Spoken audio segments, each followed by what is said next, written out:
Irmãos, é uma alegria, paz do Senhor a todos, uma alegria poder de novo compartilhar a palavra do Senhor. Eu quero convidá-los a abrir no livro de Hebreus, no capítulo 3. Hebreus 3, vamos ler os versos 9 e 10.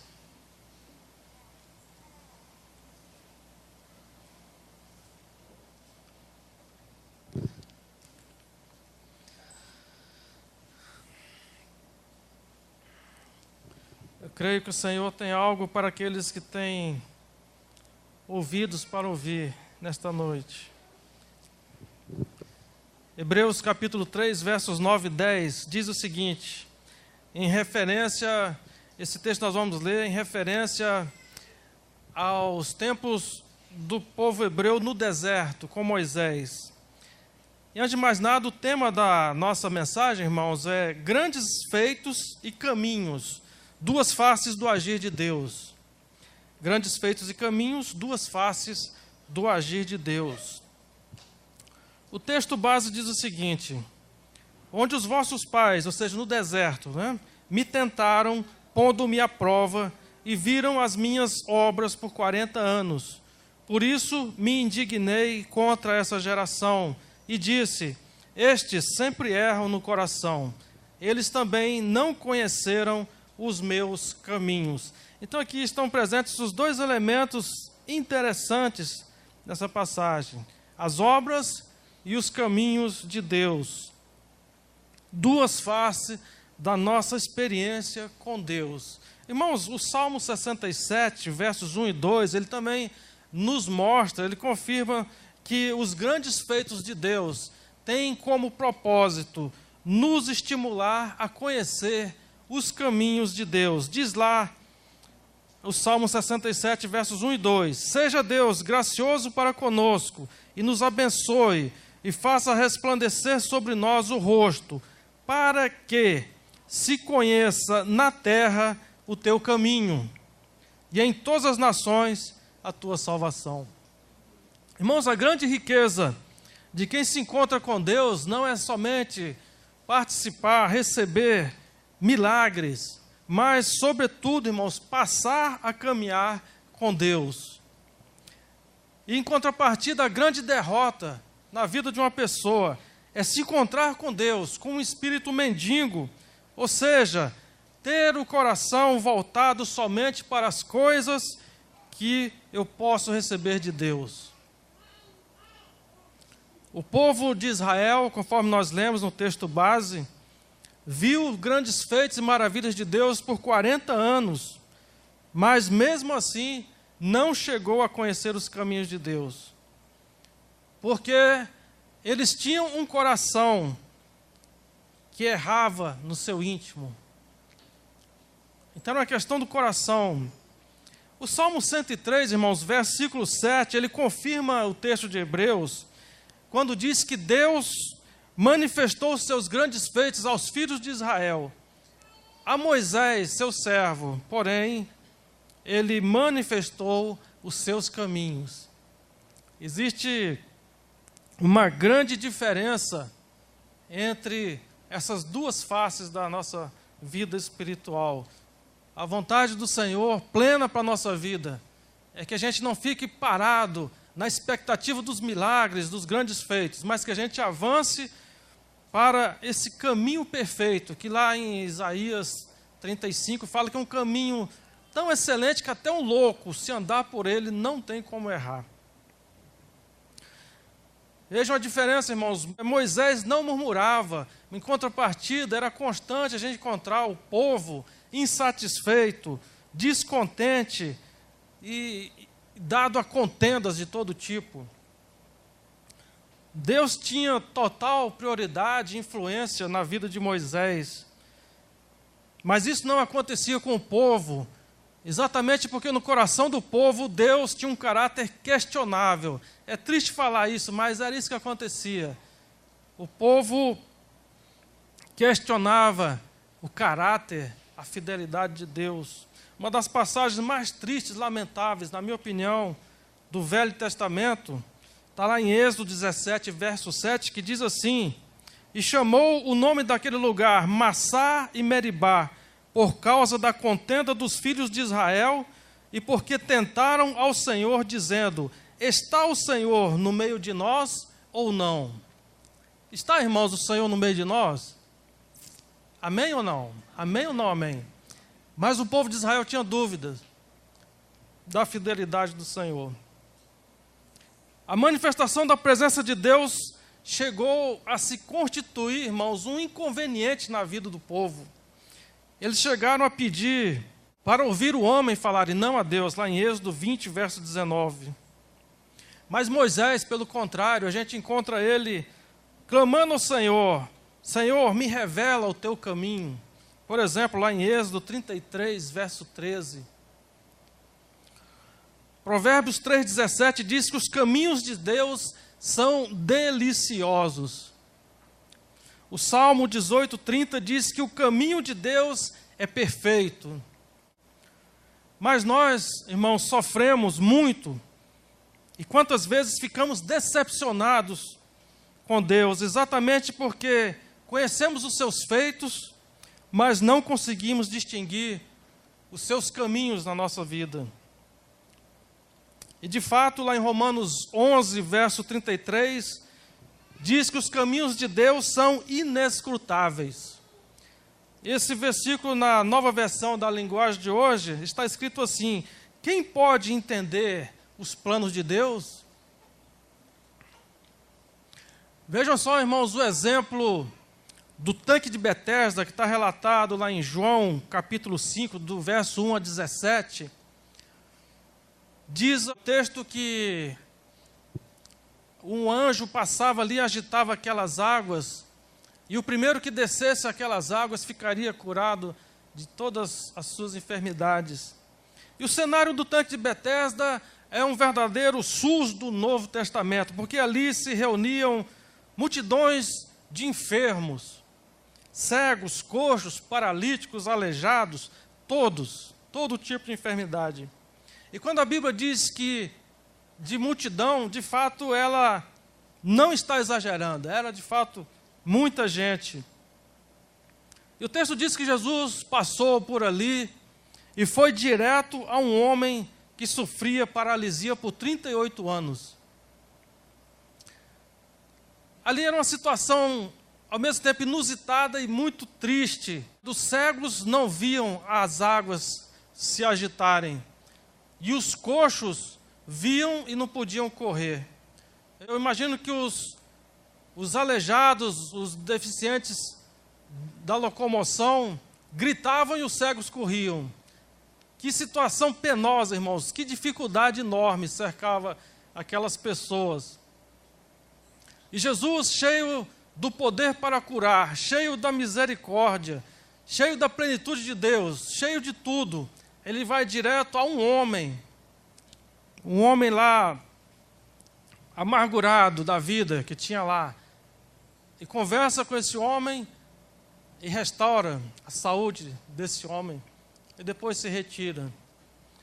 Eu fico pensando, se fosse eu, ia curar todo mundo.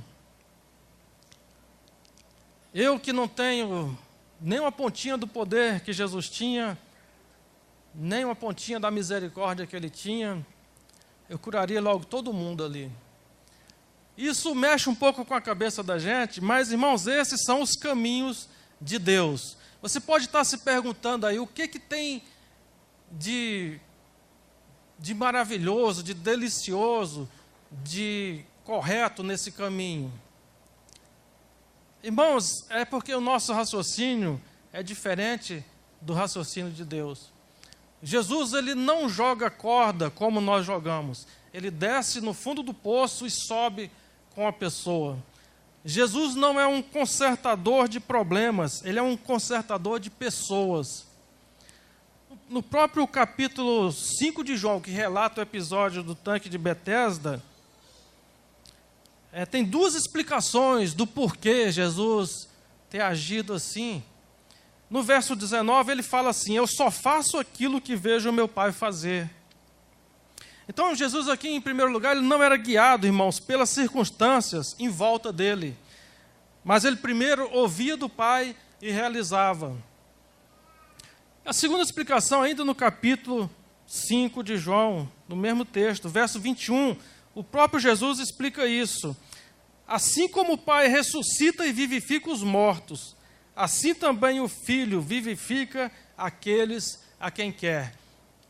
Então, o propósito de Deus é vivificar mortos, é dar nova vida a quem estava morto espiritualmente.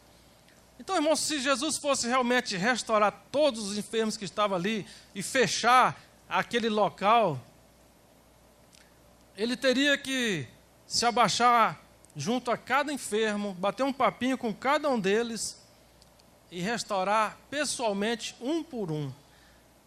E, com certeza, essa não era a agenda que Deus tinha para Jesus naquele dia.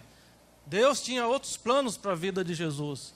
Então, ele seguiu adiante. E se vocês forem curiosos como eu sou, vocês vão ler a sequência de João 5 e vão ver o quanto de coisas maravilhosas que Jesus realizou naquele dia.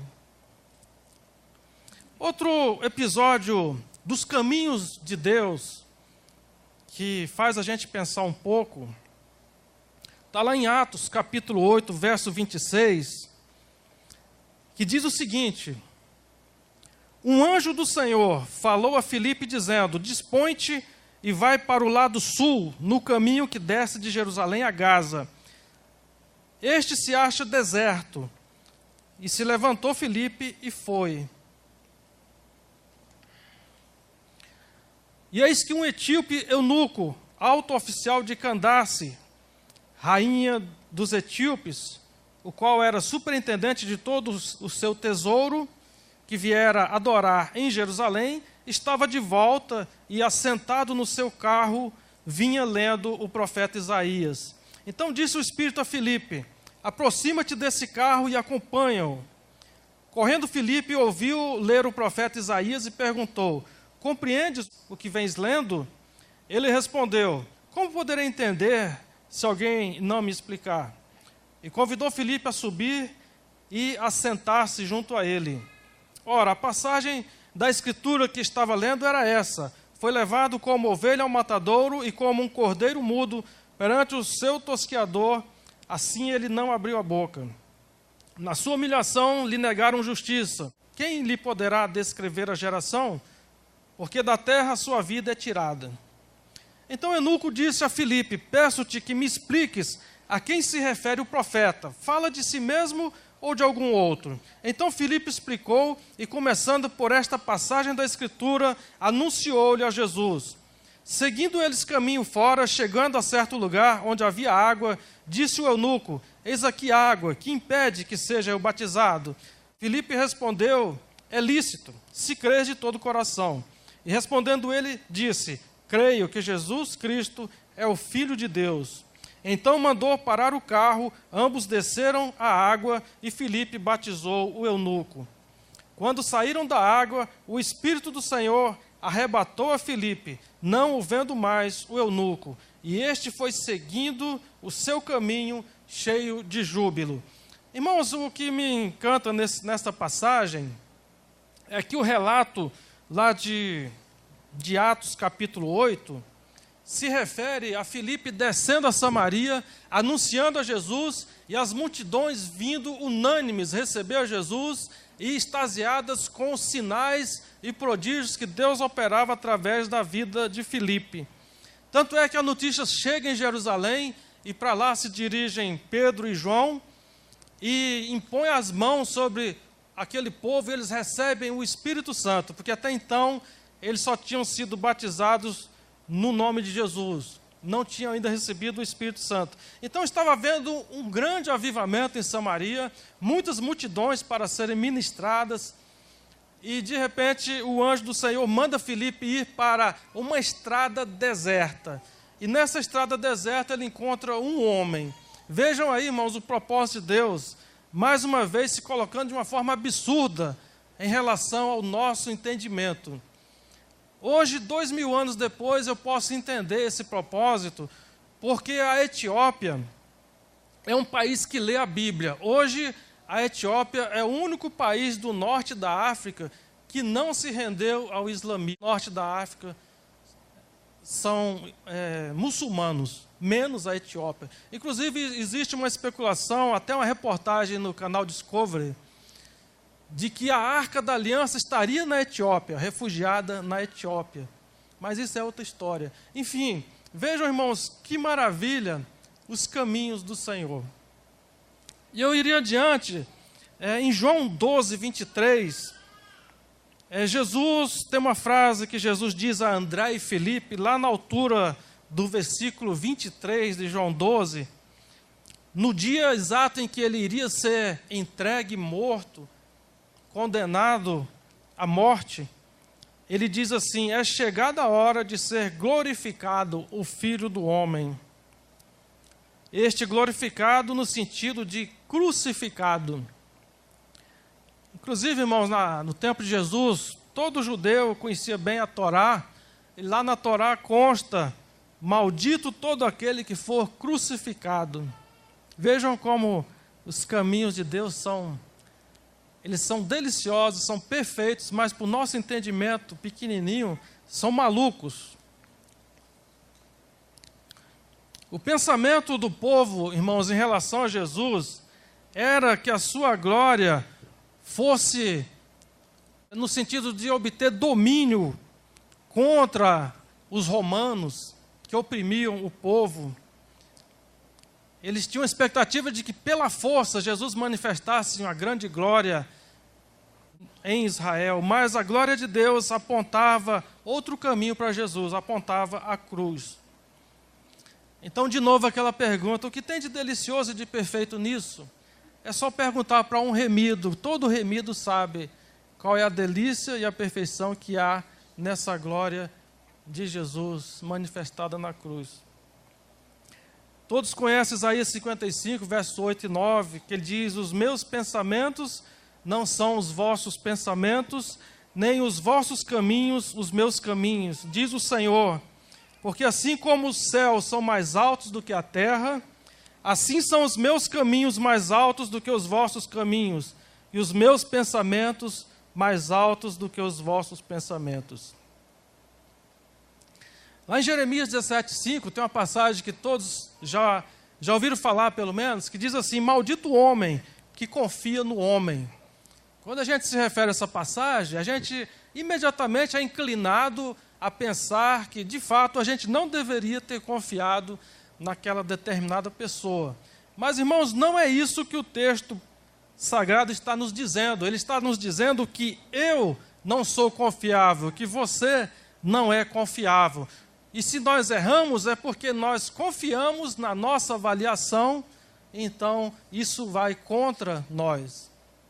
Então aqui de novo o Senhor mostrando que o nosso entendimento, a nossa avaliação é falha e não confiável. Bom, irmão, se o caminho de Deus é assim tão importante, mas ao mesmo tempo tão complicado para o nosso limitado entendimento, como então faremos para andar por ele? Não é uma boa pergunta? E a resposta é simples, irmãos: procurando saber e entender qual é a vontade de Deus para a nossa vida e qual é o método de Deus para agir, como Deus se move, como Deus trabalha. Complicado? Não. Seria muito complicado se você não ler a Bíblia. Mas para nós que lemos a Bíblia não é complicado. A Bíblia diz lá claramente qual é a plena vontade de Deus para a nossa vida. E lá em 1 Tessalonicenses eu apontaria a maior delas na minha avaliação: a vossa santificação. Essa é a plena vontade de Deus para convosco, a vossa santificação. Então, irmãos, quando a gente quer conhecer bem uma pessoa, o nosso Senhor, ter comunhão com Jesus, caminhar com Ele, ter Ele como a pérola de valor inestimável na nossa vida, ter Ele como a nossa luz no caminho, ter Ele como o nosso melhor amigo, a gente faz o que a gente faz quando quer caminhar com uma pessoa. A gente passa a querer conhecer melhor essa pessoa. É isso que a gente faz. Então, se eu quero me tornar amigo, companheiro de caminhada de alguém, e esse alguém, por exemplo, me convida para ir ao cinema e fala, olha, 19h30 eu passo na sua casa, e ele passa 19h30 e eu não estou pronto, eu já não vou agradar o coração dessa pessoa, porque eu estou em desacordo com os hábitos dessa pessoa. E se ela me convida de novo e fala, 19h30 eu passo na sua casa, e ela passa e eu ainda não estou pronto, então eu vou ter uma confirmação de que eu preciso estar pronto às 19h30 se eu quiser caminhar com essa pessoa. Então é conhecendo a pessoa que a gente vai mudando o nosso comportamento para então ter comunhão com essa pessoa. Por isso, irmãos, é tão importante conhecer o modo de Deus agir, o modo de agradar ao Senhor. E tudo isso não é mistério, tudo isso está na Bíblia para a nossa orientação. Tem uma passagem em João, verso 1 a 8, que para mim é fantástica. Ela mostra, irmãos, como que esse conhecimento que os discípulos tinham de Jesus, ali, de caminharem juntos, de fazerem tudo juntos, como que esse conhecimento foi importante em um momento crítico na vida deles. Diz o texto, João 20, de 1 a 8, no primeiro dia da semana, Maria Madalena foi ao sepulcro de madrugada, sendo ainda escuro, e viu que a pedra estava revolvida. Então correu e foi ter com Simão Pedro e com o outro discípulo, a quem Jesus amava. Aqui João falando dele mesmo, o outro discípulo é João. E disse-lhes, tiraram do sepulcro o Senhor. Irmãos, eles pensaram que alguém tinha roubado o corpo do Senhor. E não sabemos onde o puseram. Saiu, pois, Pedro e o outro discípulo e foram ao sepulcro. Ambos corriam juntos, mas o outro discípulo, no caso João, falando aqui de novo dele mesmo, o outro discípulo correu mais depressa do que Pedro e chegou primeiro ao sepulcro. E baixando-se, viu os lençóis de linho, todavia não entrou. Então Simão Pedro, seguindo, chegou e entrou no sepulcro. Ele também viu os lençóis. E o lenço que estivera sobre a cabeça de Jesus, e que não estava com os lençóis, mas deixado num lugar à parte. E então entrou também o outro discípulo que chegara primeiro ao sepulcro e viu e creu. Irmãos, quem está aí com a versão revista atualizada, essa versão não nos ajuda a crer, porque nela consta que o lenço do verso 7 foi deixado, a palavra é deixado, num lugar à parte. Mas quem está com a versão revista e corrigida, já é um pouco mais feliz, porque lá traz a palavra enrolado. O lenço foi deixado enrolado, né? No lugar à parte. E quem está com a versão King James, que na minha opinião é a melhor de todas, a King James traz a palavra dobrado. O lenço foi deixado dobrado no lugar à parte.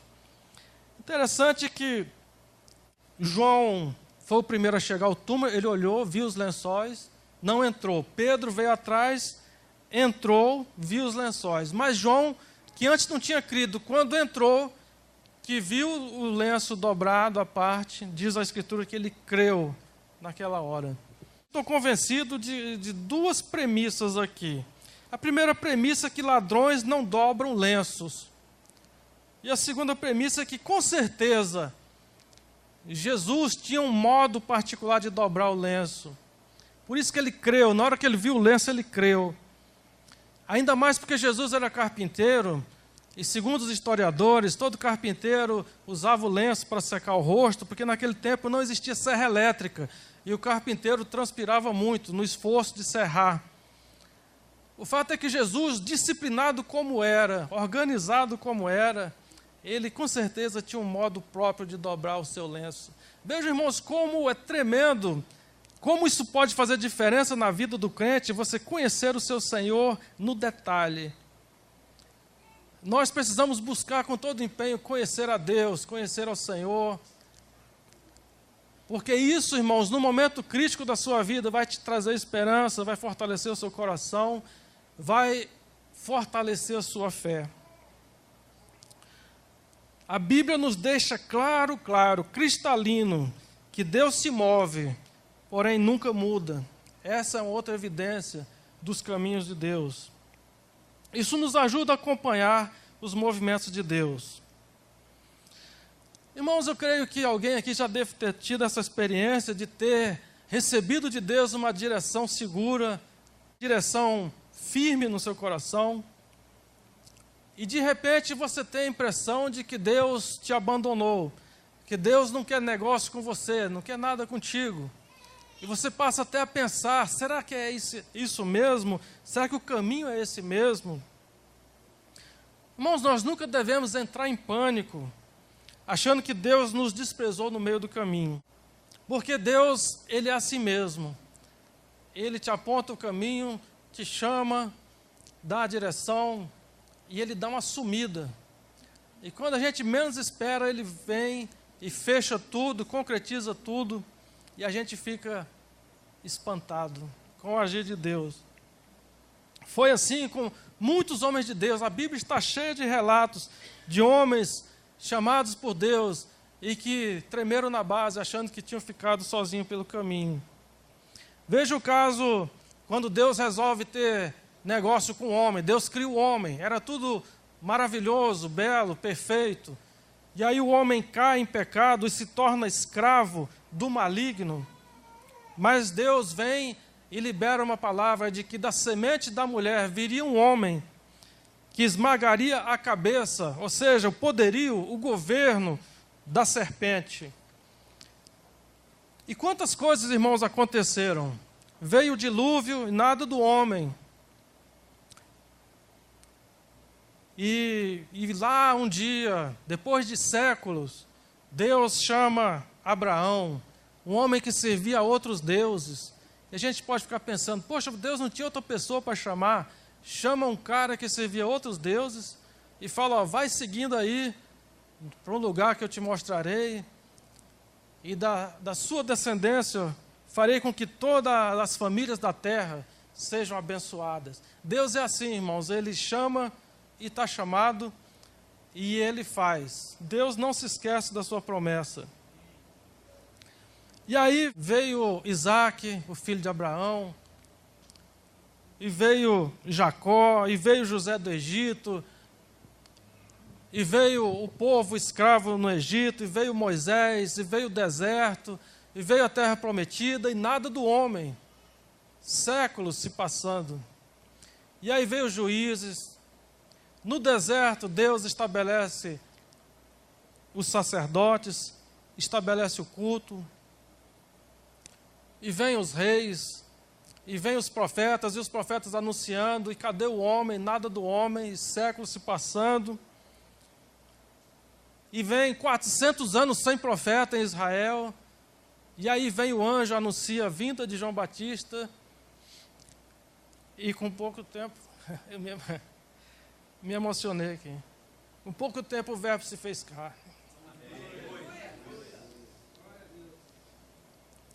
E como Deus é assim muito doidão, irmão, desculpa aí a intimidade, Ele faz com que o seu filho amado venha nascer num lugarejo sem expressão nenhuma.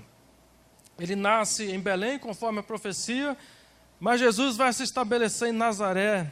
Segundo João 1,46, um lugar de onde não tinha saído profeta nenhum. Correção, João 7,52. Nunca tinha saído profeta de Nazaré.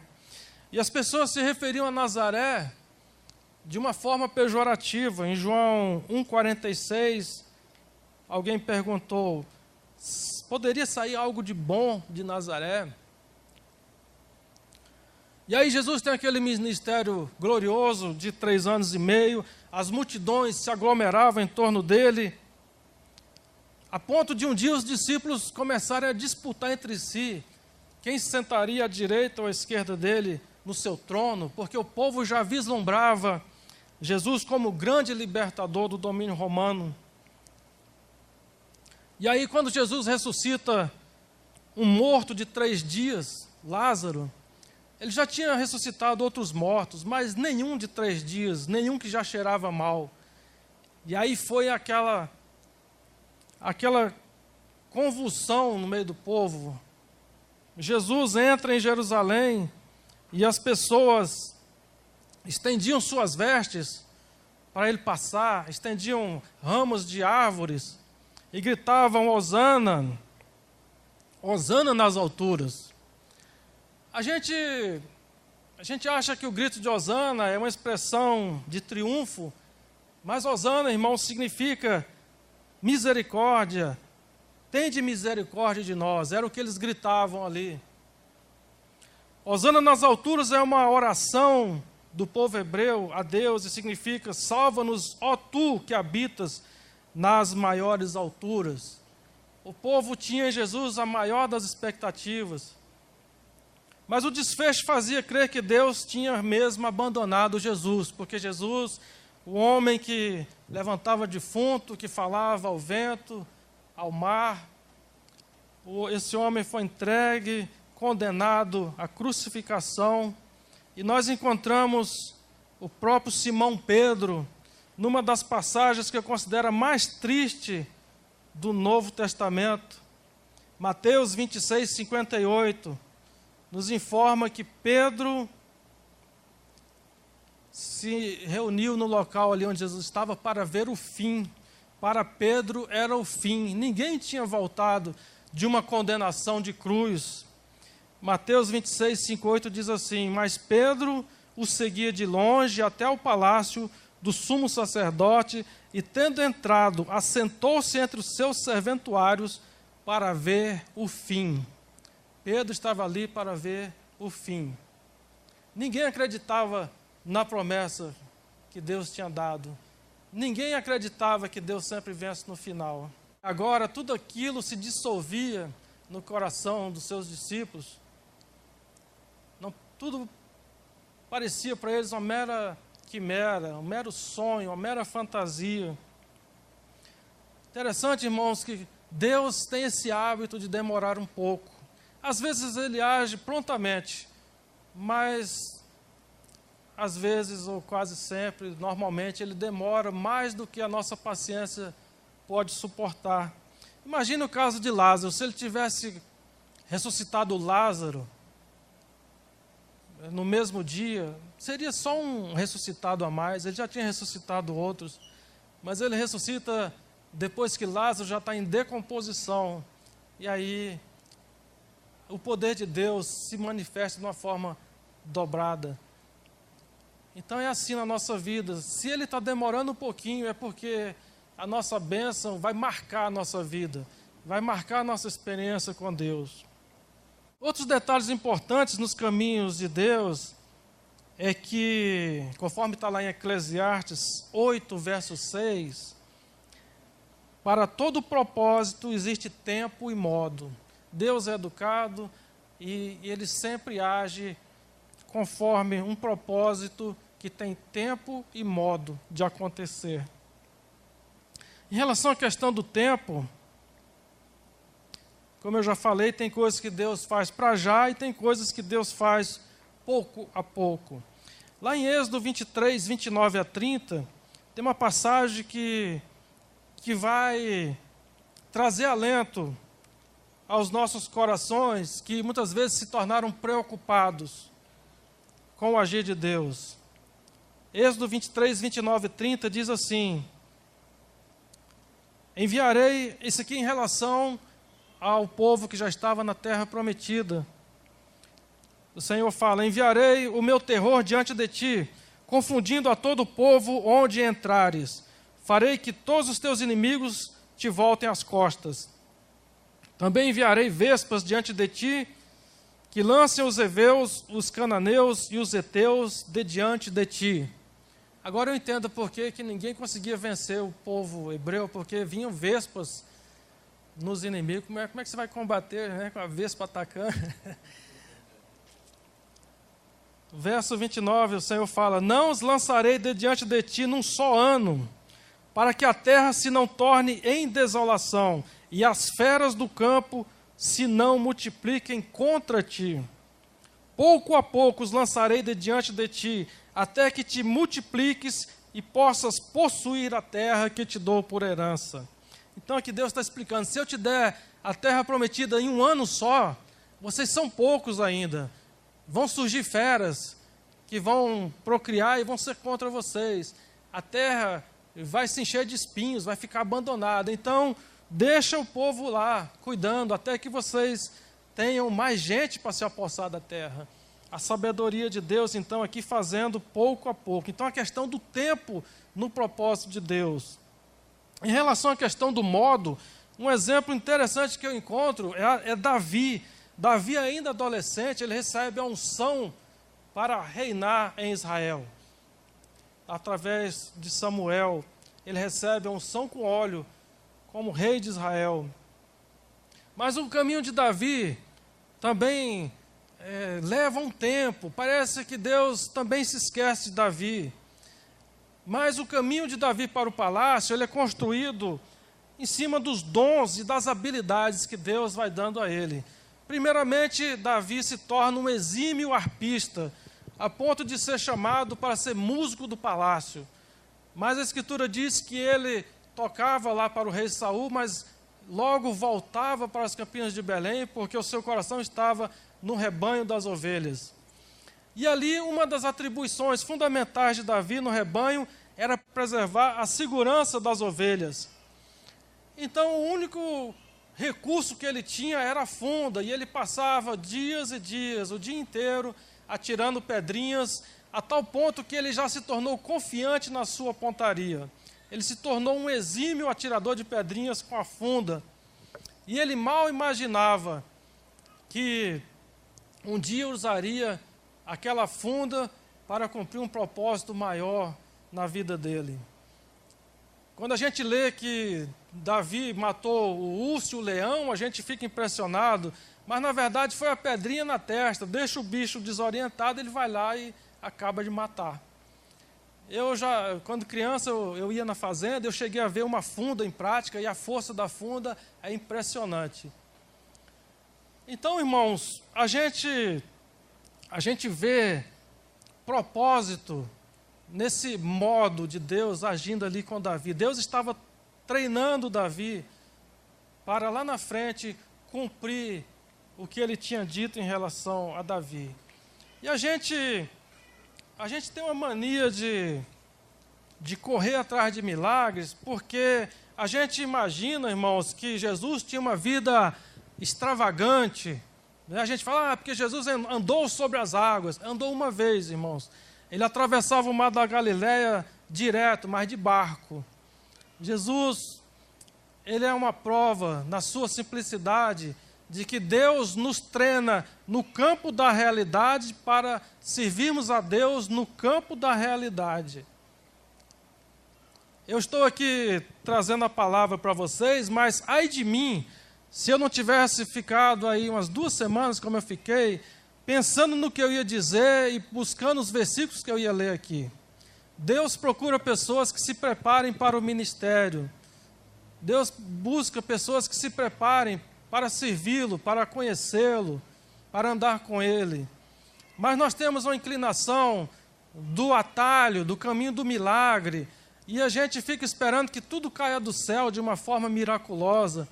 Mas, irmãos, Deus tem tempo e modo, e Deus espera que a gente esteja pronto. Às vezes Deus tem um propósito tremendo para a sua vida, mas você não está se preparando.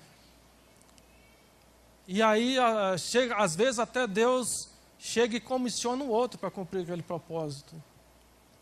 É triste acontecer isso. E a pergunta, irmãos, que eu não poderia deixar de fazer nesta noite: estamos nós nos movendo em Deus? Será, irmãos, que nós estamos nos movendo em Deus, nesse caminho excelente? Eu acho que a pergunta melhor seria assim: em que ritmo nós estamos andando? Não é? Porque se você nasceu de novo, sobre a sua vida está a passagem de Atos 17, 28, que é a minha predileta, que diz: nele vivemos e existimos e nos movemos. Então, se você nasceu de novo, essa passagem é para você. A pergunta, então, seria: em que velocidade nós estamos nos movendo nele? Eu penso, irmãos, que antes de tudo, nós precisamos nos dispor a um senso de missão. Um senso de missão. Lá na passagem de Mateus 28, versos 6 e 7, tem um exemplo de Jesus que é tremendo para a minha vida. Diz lá que um anjo apareceu e disse: ide depressa e dizei aos seus discípulos que ele ressuscitou dos mortos e vai adiante de vós para a Galiléia e ali o vereis. Irmãos, a gente falar que a cruz foi um penoso trabalho de Jesus, esse penoso talvez é por falta de vocabulário, porque Jesus foi tão cortado, chicoteado, transpassado. 3 receberam a mesma pena de crucificação, mas Jesus foi tão judiado que eles temiam que ele não suportasse chegar até o Monte Calvário para que o dito do governador fosse cumprido na íntegra, morte de cruz. E esse mesmo Jesus que passou por tudo isso, ele ressuscita e o anjo vem e anuncia: olha, ele não está aqui, ele já se mandou. E vocês vão depressa, porque senão vocês não pegam ele nem no caminho. Então Jesus tinha esse senso de missão, senso de urgência. E eu fico pensando, irmãos, como nós precisamos de descanso, como nós precisamos de ar fresco, de higiene mental, de refazer as energias, como a gente precisa de férias, como a gente é lento para se mover. Uma frase que eu sempre dizia lá em casa, eu falei: olha, se não for com luta, não tem célula hoje, não tem palavra. É assim mesmo. Não, vamos cancelar porque está difícil, não deu. Não, olha, se não for com luta, não tem célula. Vai ser assim o tempo todo. Então, irmão, se nós não tivermos esse senso de prioridade, de urgência, as coisas param. Aquele que se decide mover espiritualmente, se ele não tiver esse senso, ele morre espiritualmente. Estou chegando aqui na parte final, irmãos. Eu quero fechar essa breve explanação sobre os caminhos de Deus, abrindo Eclesiastes 10. Lá em Eclesiastes 10, a gente encontra algumas lições mesmo para a nossa vida, que mostram de forma tremenda como pode ser delicioso e inerrante o caminho do Senhor. Eclesiastes capítulo 10.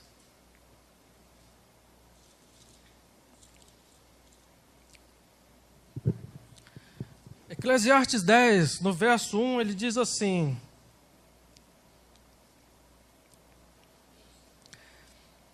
assim como algumas moscas mortas podem estragar um frasco inteiro de perfume, no caso o frasco do perfumista, assim também uma pequena tolice, ou seja, um pouco de ignorância, uma pequena estupidez, pode fazer a sabedoria perder todo o seu valor, perder a sua eficácia. Irmãos, esse texto aqui ele está falando que às vezes na nossa vida não faltou esforço, às vezes não faltou acerto, mas a gente se esqueceu das moscas. Esse bichinho aparentemente sem nenhuma importância, que vem e estraga uma obra perfeita, no caso aqui a obra do perfumista, tira de nós o encanto pela vida. Esse verso 1 aqui, ele está falando de um trabalho concluído. Esse perfumista foi o melhor que ele poderia ter feito, que ele poderia ter produzido na vida dele. Ele se esforçou, ele investiu muito naquilo, ele cuidou de cada detalhe, ele não descansou até ver a sua obra realizada. A gente sabe, irmãos, que um perfumista ou alguém que produz um bom vinho, um bom azeite, que produz algo de excelência, isso requer anos de esmero, de pesquisa, pesquisa as melhores mudas, os melhores reagentes, e tenta, e erra, e vai. Às vezes o conhecimento passa para o filho, e aquilo é guardado a 7 chaves, segredo de Estado, e muito investimento financeiro, e muitas horas de lazer perdidas, ou gastas naquele projeto, até que um dia chega o momento de coroar todo esse trabalho. E na hora que a pessoa então vai pegar o resultado daquele investimento, só falta colocar no frasco e fechar a tampa. Mas na hora que ele vai fechar a tampa, aparece lá sexta-feira e pergunta: "Ô, você viu o gol do Timão ontem?" Ou então o menino faz uma traquinagem do lado, ou então a vizinha liga para falar coisa nada a ver no telefone, e num minutinho de distração, a mosca entra no frasco, você tampa e lacra e não percebe. E só vai ver o dano naquele projeto que era a sua vida. Ali naquele frasco está talvez a empresa que você sonhou, a casa que você sonhou, os recursos que você imaginava obter estão ali naquele frasco. O resultado do trabalho está lá. Não foi ninguém que veio e derrubou o frasco e derramou tudo. Não foi o tonel que rachou, que se perdeu. Não, o perfume está lá, o resultado está lá, mas ele não presta. Ele não perfuma como deveria perfumar. Ele não vai encantar as pessoas, não vai causar o efeito que foi desejado. Ou seja, se perdeu a eficácia de todo aquele esforço. Essa é uma pequena parábola da vida fora dos caminhos do Senhor. Tanto esforço, tanto esmero, tanta dedicação, tanta expectativa, mas quando o penoso trabalho está concluído, você olha para ele e ele não perfuma, ele não tem valor. Ele não é algo desejável. Então, irmãos, é uma decepção de matar. E aí vem as perguntas: e agora? Vou começar de novo. Não tem coisa que mais deprime do que você chegar quase lá. Você chegou pertinho, mas não chegou lá. E agora? Será que eu vou ter tempo para fazer de novo? Será que eu vou ter paciência de começar tudo de novo?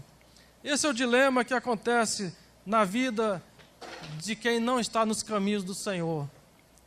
A pessoa jura que está fazendo tudo certinho, está se dedicando, que não tem como errar, que ela vai ter um futuro brilhante, que ela vai trazer encanto para as pessoas com a obra das suas mãos, e de repente tem uma mosca lá dentro, tudo perdido.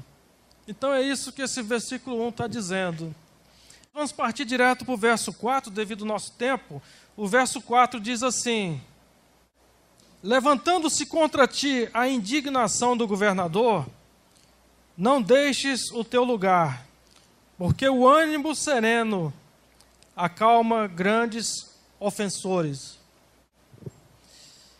Irmãos, aqui o verso 4, ele está nos mostrando o grande valor que há na paciência. Levantando-se contra ti o governador, ou seja, aquele que pode decidir a seu favor ou contra você. Esse verso nos diz que a deferência, a gentileza, a calma e a paciência desfazem grandes erros. Essa é a primeira mosca, irmãos, que Eclesiastes 10 traz para o nosso ensino, para nós que estamos no caminho. Essa mosca pode roubar o seu penoso trabalho. Tem muita gente perdendo o processo da sua vida, perdendo coisas altas da sua vida, porque num momento de contrariedade, ele pensa em tudo que ele sacrificou, em tudo que ele se dedicou, ele pensa nos seus méritos, do tanto que ele se empenhou, e aí, valendo-se dos seus direitos, valendo-se dos seus méritos, valendo-se da sua história, valendo-se do seu esforço, ele se considera no direito de largar tudo, e então, no seu coração, ele perde totalmente a disposição que o movia em relação àquilo que ele estava fazendo. Quando a Bíblia nos diz que aquele que mantém a calma pode corrigir grandes erros. Irmãos, quanta gente aí arrependida pelo resto da vida, por um momento em que ele se sentiu no direito. Essa questão de se sentir no direito, irmãos, é muito séria. O apóstolo Paulo fala que o muito se sentir no direito é uma evidência da falta de humildade. Não me trataram do modo devido, então eles me devem um tratamento X e me dispensaram um tratamento indevido. Por conta dessa falta de humildade, a pessoa se impacienta, chuta o balde e permite que essa mosca entre no propósito da sua vida e ele perca um processo de vida, uma bênção que estava reservada para ele, porque ele se sentiu no direito. É interessante quando duas pessoas estão se desentendendo, né? Quando duas pessoas se desentendem, irmãos, Deus não vai conversar primeiro com quem errou primeiro. Deus vai conversar com quem se deixou contrariar. Lá em Eclesiastes 4:10 diz assim: é melhor serem dois do que um, porque quando um cai, o outro ajuda a levantar. Então Deus vai procurar falar primeiro com o que caiu também. Porque o papel do segundo não é cair. Se o primeiro fez besteira, o papel do segundo é aconselhar, é conduzir um resultado melhor. Então, se Deus chega e está os dois caídos, a culpa não é do primeiro que errou, a culpa é do segundo que se deixou cair. Para Deus, não provocaram a impaciência em mim, eu que me deixei me tornar impaciente. Eu fico imaginando, irmãos, no juízo final, vai ter muita gente lá chegando com listinha no bolso. E quando Deus comparecer, ele vai dizer: ah, Senhor, eu queria mesmo falar com o Senhor, porque lá na terra o Senhor me deu um colega de trabalho, me deu uma esposa que custoso demais, não tinha condição, faltou apoio, faltou compreensão, é por isso que eu estou chegando aqui todo errado. Irmãos, a Bíblia nunca, em lugar nenhum, nos diz que nós vamos levar a listinha dos outros no juízo final. Deus, muito provavelmente, vai dizer: olha, eu coloquei você lá com aquela pessoa custosa, porque eu tinha uma expectativa que você ia aconselhar ela e ia direcionar essa pessoa para um caminho melhor. E como que você jogou a toalha, você saiu de lá, você me consultou para sair de lá, você não sabe que foi eu que botei você lá, por que você saiu de lá sem me consultar? Então, irmãos, é a maior fria, quem quiser debater com Deus no juízo final vai ser a maior fria, porque vai ser encurralado. E aí Deus vai olhar para ele e vai perguntar: olha, eu vou condenar ele que foi vacilão, ou eu devo condenar você que eu coloquei lá para ser a solução do problema e você abandonou o barco, servo mau e infiel, sem me consultar? Aí a pessoa vai ter que dizer: Senhor, me condena logo, né? Então, irmãos, é uma mosca terrível a gente sentir no direito. Paulo fala lá em Romanos, antes de citar Paulo, quero citar 1 Coríntios 13, verso 5, onde fala que o amor não se exaspera. Exasperar é se tornar áspero, irritadiço. O amor não se irrita. Mas Paulo, ele dizia, sou devedor, lá em Romanos 1,14, Paulo diz assim: sou devedor tanto a gregos como a bárbaros, tanto a sábios como a ignorantes. Ou seja, Paulo se sentia um devedor de todos. Não me cumprimentou, beleza, não devia mesmo, não tinha obrigação. Não me convidou, tranquilo. nunca me deveu isso. Paulo tinha uma alma liberada para as pessoas, porque ninguém devia nada. Irmãos, a pessoa que tem o senso de débito, porque a irritação nada mais é do que você entregar a conta. Quando você se irrita, quando você perde a paciência, você está entregando a conta. Olha, você me devia e não tratou do modo devido. Mas quando você tem esse senso de Paulo, de que ninguém me deve nada, você está apto a ser servo de todos, a sua alma está liberada para servir a todos, porque você não espera nada em troca. Isso nos traz liberdade para servir a Deus. Vamos adiante no verso 5 e 7 de Eclesiastes 10. Temos aqui uma outra mosca que pode comprometer o processo de vida de uma pessoa. Versos 5 e 6. Diz a Escritura: eu tenho visto neste mundo uma injustiça que é cometida pelos que governam. Eles colocam pessoas tolas em altos cargos e deixam de lado pessoas de valor.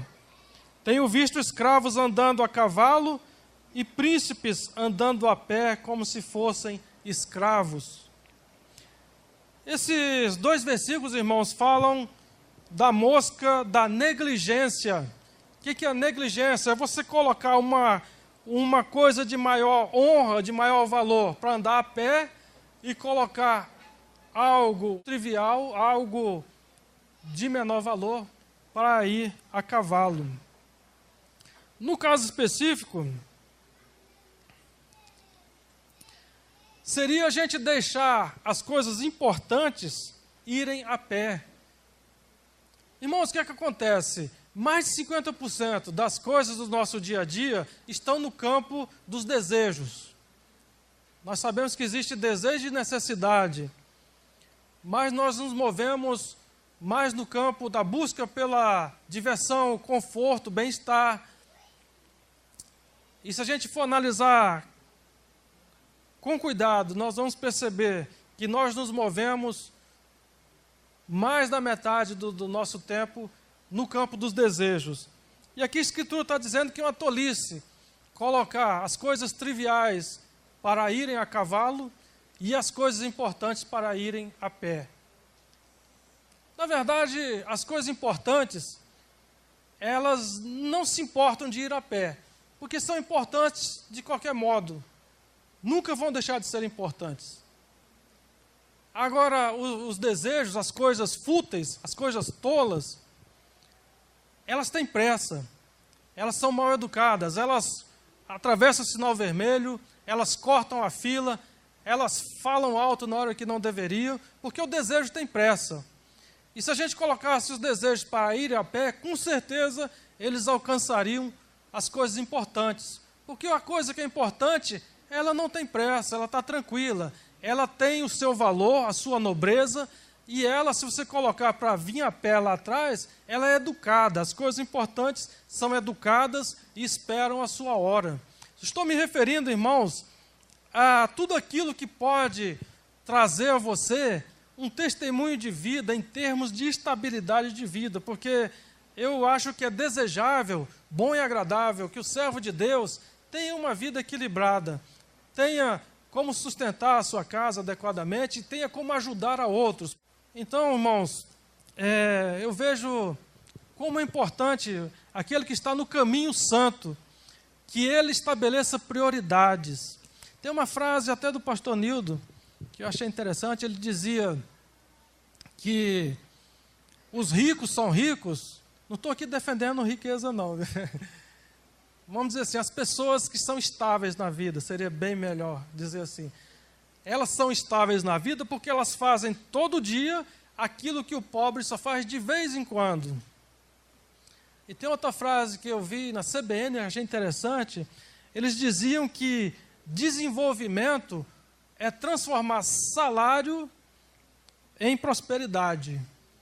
Não, progresso é transformar salário em prosperidade. Ou seja, a pessoa pode ganhar um salário mínimo, mas se ela investe esse dinheirinho dela para estudar, né? Investe em coisas boas, ela não investe em cinema, em futilidades. Se bem que eu não estou aqui também dizendo para a gente ser um fissurado em trabalho, né? Nós precisamos de lazer também.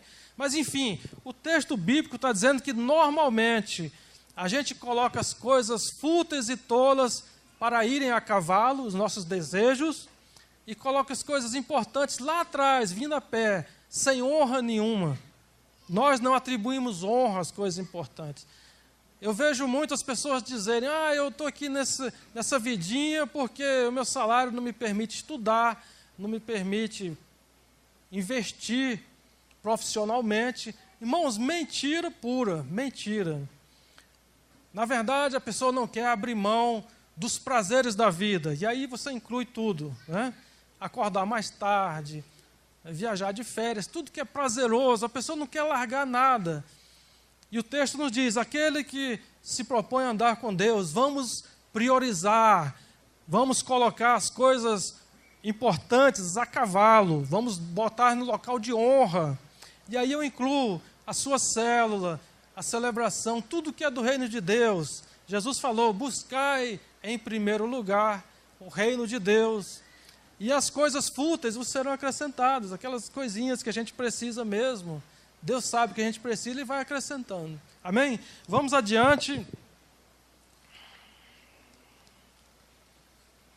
O verso 8 e 9, para finalizar, diz o seguinte: quem abre um buraco cairá nele, quem derruba um muro será mordido por uma cobra, quem arranca pedras será ferido por elas, quem racha lenha acabará se machucando.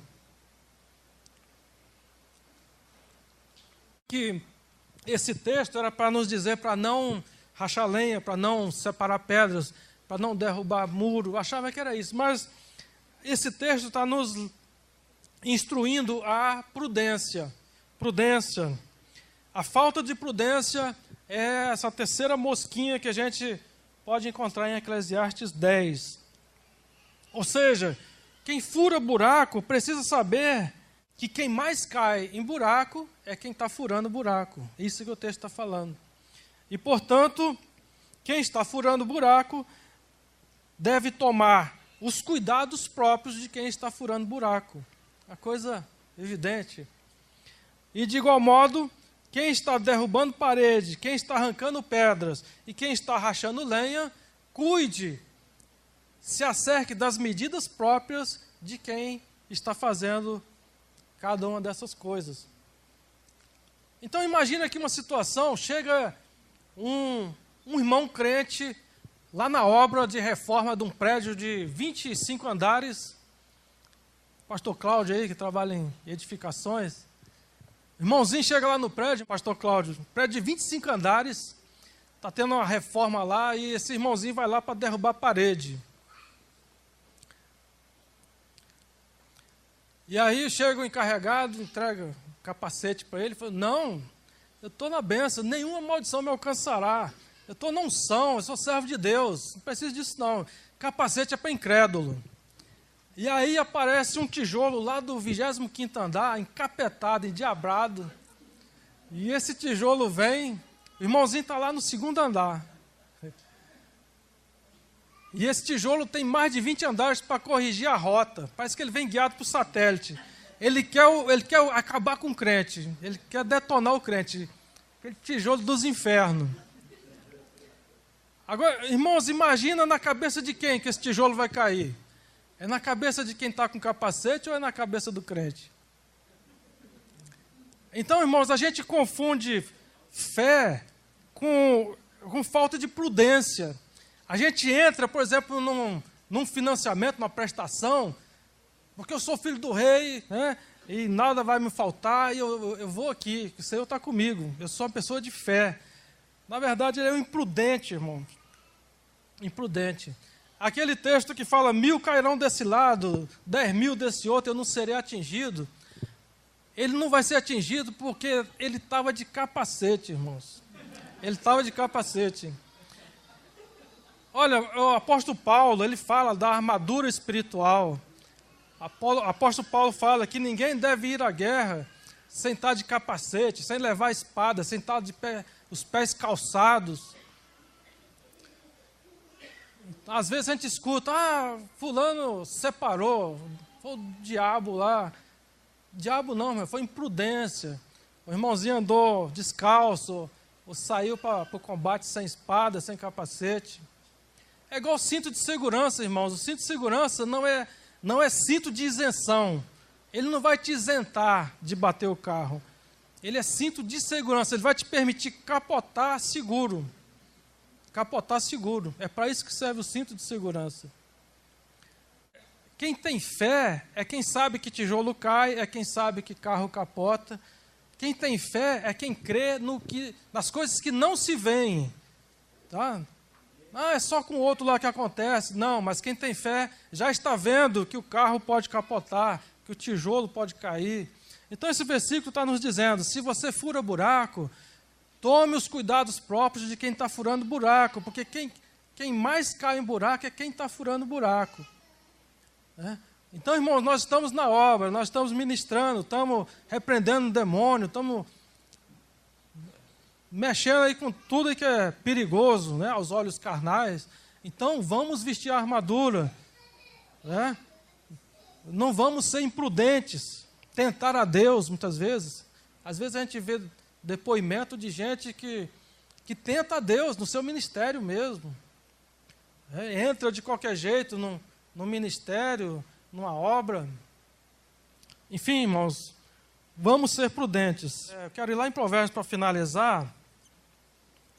Provérbios 27, 17 diz assim, Provérbios 27, 17, diz assim, como o ferro com o ferro se afia, assim o homem ao seu amigo.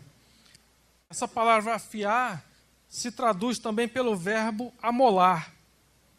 E aqui eu deixo uma mensagem para os irmãos. Vamos amolar o nosso amigo, né? Então, a gente está vendo que o nosso irmão está fazendo diferente do modo que a Bíblia recomenda. Vamos amolar o nosso irmão para que ele fique afiado, o fio afiado. E, por sinal, lá onde nós estávamos, em Eclesiastes 10, fala também de afiar o fio. Eclesiastes 10, 10 fala que se você deixa o machado perder o corte e não afia, terá de trabalhar muito mais. É mais inteligente planejar antes de agir. Né? Irmãos, o crente sem planejamento é um desastre. Tudo que nós, servos do Senhor, fazemos tem que ser com excelência, com qualidade. Porque não o ímpio vai olhar para o crente e vai dizer, poxa, mas que crente lambuzão, relaxado, desleixado. Né? Você chega na casa dele, os parafusos lá é apertado com a faca. Não tem nenhum parafuso apertado naquela casa, porque não existe chave de fenda naquela casa. As facas é tudo amassada de pancada de martelo, porque lá não tem serrote. É tudo improvisado. A placa do carro é amarrada com barbante. Então, irmãos, quando a gente não afia o corte, não prepara a nossa ferramenta, nós estamos sendo desleixados. E é porque muitas vezes o crente está querendo derrubar a árvore usando a marreta, que ele se cansa de ser crente, ele vê que não dá conta, acaba largando o caminho estreito. Isso é uma questão de sobrevivência também, disciplina. Né? Vamos afiar o fio do machado. E como diz o texto, é mais inteligente planejar antes de agir. Planejamento. Tenhamos uma vida excelente em todos os níveis e vamos amolar uns aos outros para que nós não percamos o fio da nossa história no caminho estreito, excelente e delicioso do Senhor. Irmãos, então esta é a palavra do Senhor que eu tinha para essa noite. Vamos baixar nossas cabeças, vamos orar ao Senhor. Senhor, obrigado por esse momento de bênção, de encontro, de ministração da Tua palavra. Senhor, que cresçamos no conhecimento, no entendimento dos Teus caminhos, dos Teus propósitos para nossas vidas. Senhor, nós precisamos nos aplicar à Tua palavra, porque senão o sentimento de que fomos abandonados no caminho, o sentimento de que o Senhor age sem nexo, de uma forma louca. Senhor, na verdade, loucos somos nós, que não nos debruçamos no estudo da Tua palavra. Ó Deus, tem misericórdia de nós, para que sejamos achados nesse caminho, até aquele grande dia do Senhor, onde o Senhor vai buscar na sua plantação, na sua lavoura, os frutos dos Teus servos. Que haja, então, Senhor, excelência na nossa vida espiritual, para que assim o Teu nome receba honra e glória através das nossas vidas. No nome de Jesus. Amém. Obrigado, irmãos. Deus abençoe.